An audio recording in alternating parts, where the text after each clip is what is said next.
وعليكم السلام ورحمة الله وبركاته. نبدأ أول سؤال. ما هي السورة التي توعد الله سبحانه وتعالى لأبو لهب فيها؟ اسمها إيه؟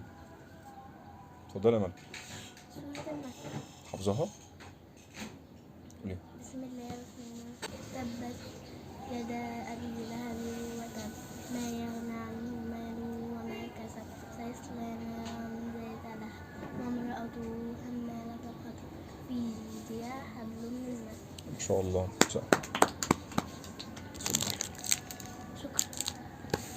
السؤال الثاني. متى أنزل الله تعالى القرآن الكريم؟ في أي شهر أنزل القرآن الكريم؟ اتفضل يا يونس. في شهر رمضان. برافو. اتفضل. اتفضل يا يونس. العفو. السؤال الثالث معانا. كم كان عمر النبي صلى الله عليه وسلم عندما بعث بالرسالة؟ مين يعرف؟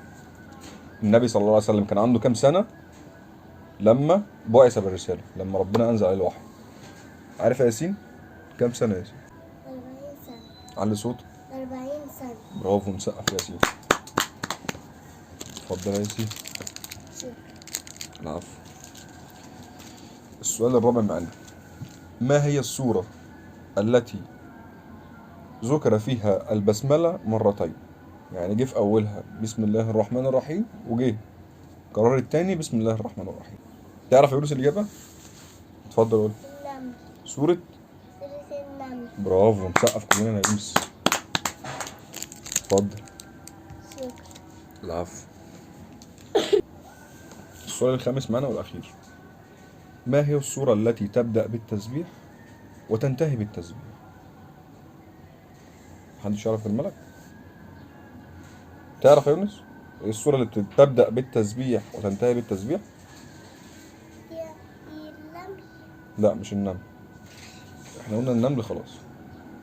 احنا قلنا النمل اللي بتبدأ بسم الله الرحمن الرحيم وبتتكرر تاني بسم الله الرحمن الرحيم. مين عارف الإجابة؟ اتفضل يا ملك. سورة الحشر. برافو، سورة الحشر يا يونس. ماشي؟ يلا لا نسقف ملك. برافو ملك. اتفضل. يلا كده آخر سؤال معانا.